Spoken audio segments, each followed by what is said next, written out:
Welcome, ladies and gentlemen, one and all, to the latest expansion-packed episode of the Switch It Up Show. I am your host today, Seth Trav, joined as always by our friend Glenn. Happy New Year to you all, and especially to you, Mr. Seth Trav. How are you doing on this Saturday afternoon? Can you believe we're recording tonight? This is the dream. This is the dream right here. I'll tell you, recording on a Saturday afternoon. Great stuff. Wild stuff, my man. We haven't podcasted in a while. You want to tell the people a little bit, about, what we've been doing? Well, we've been playing a lot of Nintendo Switch, that's for sure. As always, we've been doing a lot of movie watching, a lot of streaming, a lot of things like that. I've been working on my medical health. Ooh. As you know, I'm a disaster piece. You've been doing a lot of family things, I believe, Been living that life, been doing it well. And because of that, ladies and gentlemen, we thought the best offense was a great defense. So this episode of the Switch It Up Show is going to be about two of our favorite new tower defense games brought to you on the Nintendo Switch. You're giving me a look like there may be something up. How about you go first, my guy? Let me lay it on there. I certainly will. Podcasting is an interesting, type of journey. Some might say an adventure. And as, you and I are going through here, we are pointing into, the game catalog, and we are clicking around GarageBand, and point and click and adventure happens to be the genre that my game is. However, it does have tower in the title, so this is going to be like the Titans of Tower episode, if you will. I'm going to let this music ride out just for a second, because I feel like, it's tradition, and it might be bad luck for us to cut it off. So enjoy these sweet tunes, and I'll get right on into it.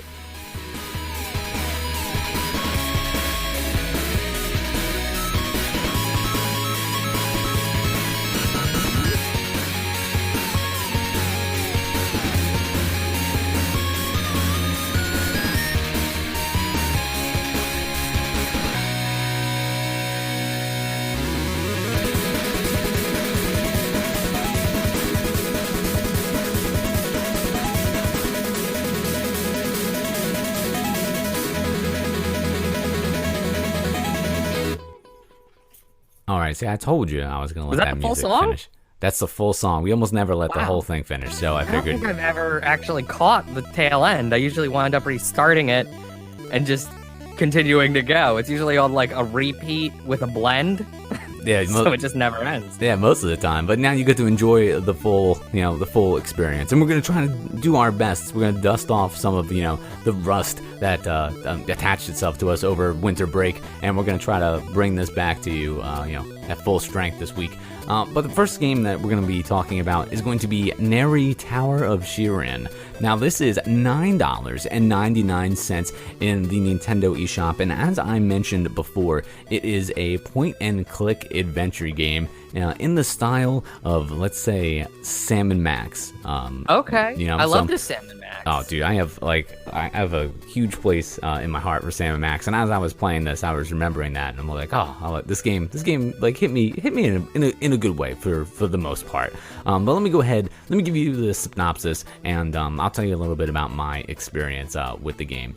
So let me hit you with the story. Follow Neri, a troubled upper-class girl, and Rex, a gangster-turned-scholar, as they uncover a dark mystery involving the mysterious Tower of Shirin. In a world brimming with delightful, deadly, and dastardly creatures, Neri will need all her wits to outsmart bandit cats, befriend crime lord ducks, and escape a conspiracy as old as time.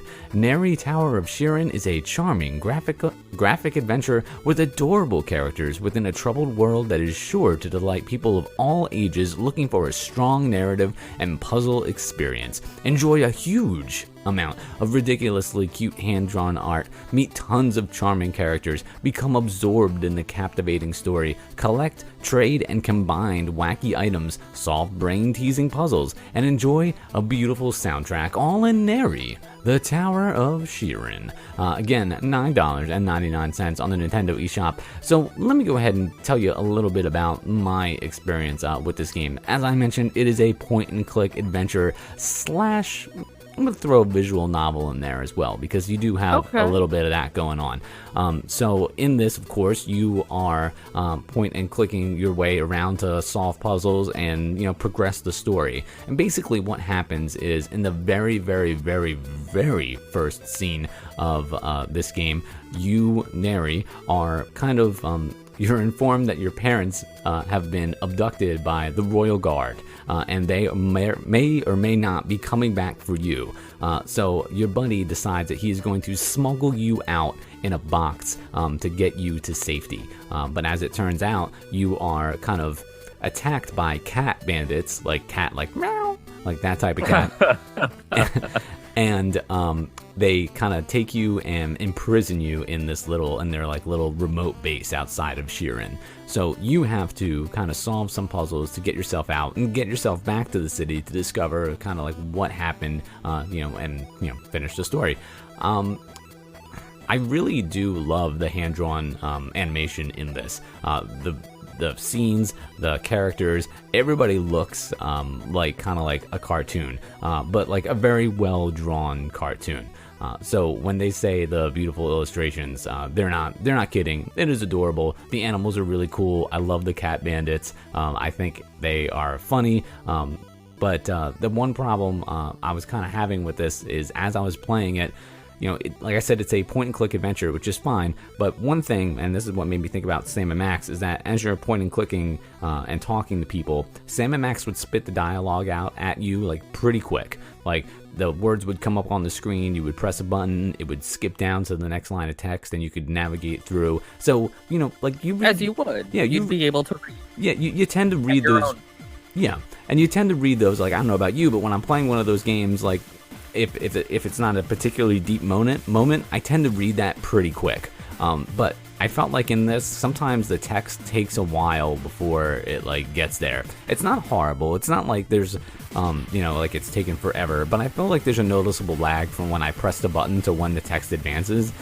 So like I'm trying to get through it so I can get to the puzzle because they have an idea of like what I'm going to do. And I feel like that says something about like the strength of this game, is that the puzzles are really kind of they do, some of them are a little more straightforward than others, but what I like is that they do a good job of leading you through and kind of setting you up for what you have to do next. But what's interesting is that, in Sam and Max, and I keep comparing it to that because that's probably one of the point-and-click adventure series that I've played the most, but in that series of games, you actually have, throughout the room, like a little like glistening of something that might be interesting. But in this game, that's not really the case. You have to kind of hover around and try to inspect everything, and if you can inspect it, you will get a little magnifying glass, but sometimes it's not exactly obvious like what you might have to inspect, so you have to kind of scan through the room to see where you can kind of go on to the next step and maybe uncover like a hidden secret or an artifact or an item or in some cases a weapon that you might need in order to get to the next step.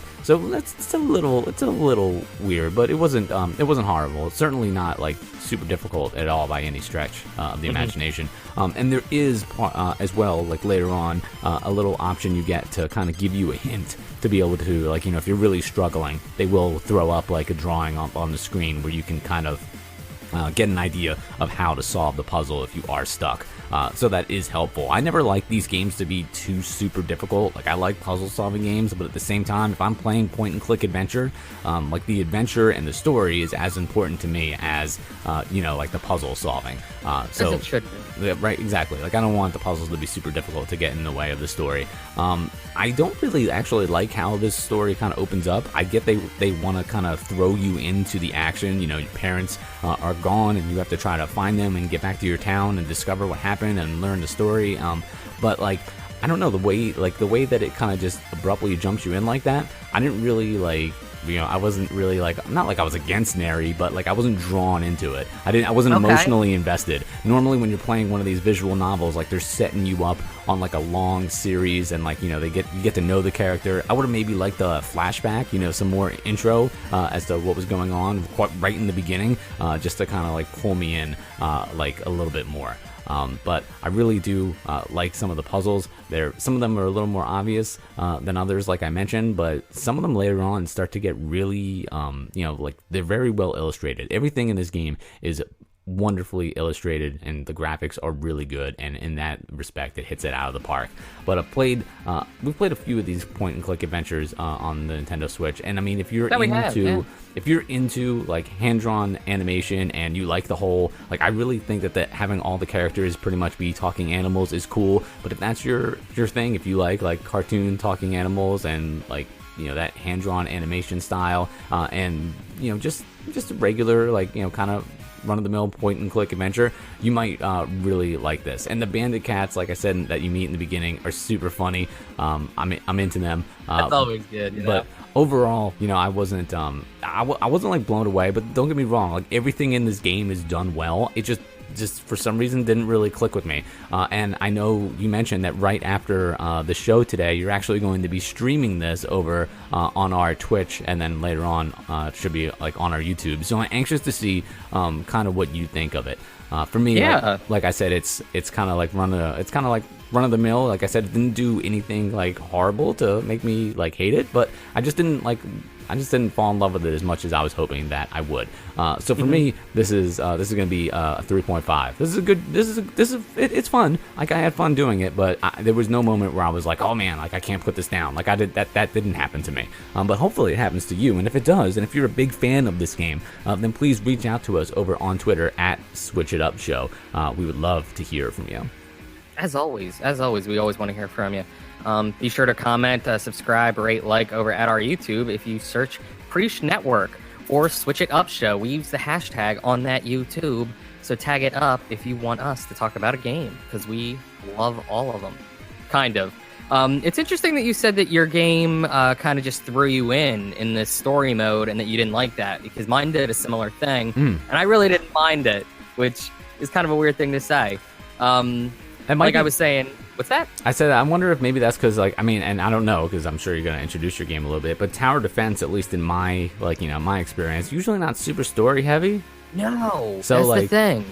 So, like, tower defense to me has always been just, like, mindlessly run at things and hope that the upgrade system is fun enough and intuitive enough that, like, you are driven to just keep going through wave after wave after wave of enemies. Usually it doesn't even need to be that great. Which, you know, back on like an E-Bombs world on a Newgrounds, I was on tower defense like all the time, you know? Flash City, you know? Oh my god. Computer lab, play school, that's all it was. Anywho, the game I am playing today is called Gensokyo Defenders. It is $19.99, and you get 100 gold coins when you get it on the Nintendo eShop. It is a action-packed tower defense in the Toho world. Toho? Do you know anything about Toho? Like Godzilla? That's what I thought. Because Toho, I mean, I know it's a production studio, and they did like Godzilla and like Mothra and like a bunch of those, you know, monster movies, those kaiju movies. I think that might be what it is, but at the same time, I don't think that's what it is. I feel like it can't be the same company, but maybe it is. Apparently there's a couple other games in this sort of series, and it seems to be really based around anime fairy girls, which is cool. I'm fine with that. Anime fairy schoolgirl princesses. Gotta make sure you know they are royalty here. Okay, you gotta keep the regalia on. Of course. For this. Here is the description. Use traps and spell cards to fight back the magical masses in the Toho Project fan game, now on Nintendo Switch. Blistering shoot-'em-up action meets tactical tower defense as you choose from almost 20 popular characters to stop the fairy onslaught. Take advantage of their unique powers and selection of tricky traps to freeze, fry, and blow your enemies away. Plus, team up with a friend online and beat the tougher stages you couldn't clear alone. So, it's kind of a very bare description, which again I think is interesting, because the story, they kind of just throw you into it. And throughout the entire thing, I felt like they were acting like I should have just known every single thing about all these characters already coming into it. But I really didn't care about them, you know, at any point. I was just kind of like, okay, cool, this is the nice one, this was the okay one, this is the kind of mean one. You get, like, the archetypes, because it's, like, pretty anime, you know? That being said, the one main character you can play as, I believe her name was like Crimson, something like that. Not Crimson, Cryman, maybe Cryman. That feels right. She does have a long going arc, which is interesting, and you see her grow and learn what it takes to be a real tower defender and keep things safe, which again is interesting. And you very early on unlock a completely separate path, separate character, separate story mode that you can play as, which again, the depth, that's crazy to me that a tower defense game is spending all this time giving you wild story, because like we were saying, it's really just like have fun. The way this game is really differing from most tower defense games is that it's really also sort of a little bit more a two-stick shooter, where you run around as the princess you're playing as, the fairy princess, and you shoot magic attacks and just sort of like magic bow arrow type shots at enemies as they come along your path. The traps that you can get are a lot of fun. You can upgrade all of them. The powers you have are cool. They upgrade as well. But again, the story is a little weird. The music, it could be a little better. I feel like at times it could get more epic, because I felt like enemies do get really close to you at times. There's not much of a learning curve, at least for me. I saw a lot of people saying how like, oh, this was great for me because I had to keep going back with different items I had to get those 3 stars, to get, you know, better items, better characters, better upgrades, things like that. But I honestly didn't really ever seem to have to go back for more stars. I was kind of just going through it, and there were times where it got like kind of like, oh god, I might not get through this one. They might start breaking down my wall. But at most I was only ever like taking 2-3 hits to my wall, and I'd still get 3 stars, and I'd be like, okay, cool, this is really good. It's bringing me in, and it makes me want to keep playing it. But at no point did I ever really care about the story that was going on. Because again, it's assuming that I knew these characters and had some sort of a relationship with them that just doesn't exist beyond the regular archetype that you could pick up on if you're an anime fan. So, you know, cool that they tried that. Great gameplay, though. Amazingly enough, I was really addicted to the gameplay, and the tower defense aspects of it are awesome. So in that regard, it's super successful. There is online play, but at no point could I find anyone to play with, which really bummed me out that we couldn't get 2 codes for it, because, you know, we love always trying out this online stuff together. Oh, definitely. Because that's a huge aspect of a game like this. There's no option for local co-op, so that too was a real bummer, because this is the kind of thing that if you're really into it, you could take a couple characters in, go have fun with some friends, just kill a couple hours, almost like it's Risk or something, you know? I would like to be able to try out the online, but, you know, it's something that's not necessarily needed, because you can have people help you out with online. But again, I didn't need any help. You know, maybe I'm just good at tower defense. Maybe it's that old E-bomb skill. Because of all this, ladies and gentlemen, I am going to give Gensokyo Defenders on the Nintendo Switch a 4 out of 5. Not a bad score at all, my man. It sounds like that, too, that the tower defense game is like a mix-up of a few different type of genres, not just tower defense. Yeah, it is. It's really interesting how it blends it. And we've gotten some really interesting 2-stick shooters in the past. I know we've gotten a lot from our friends over at Tiny Build. Mm-hmm. I personally, one that I was so shocked and loved was the Walking Vegetables. That game, I was really surprised by that. And this is a combination of tower defense and a game sort of like, you know, a Walking Vegetables. So yeah, it's cool, and the story is, you know, the anime fun. It's cool. It's neat. It's kitsch. Check it out. Let me know what you think. I'm at Seth Trav. He's our friend Glenn. Together we are at Switch It Up Show, and of course at Preachcast. Be sure to let us know if you want to hear us review any games. Let us know what you thought of the games, if you played them. From all of us over here, we want to remind you that if things ever get boring, just switch it up.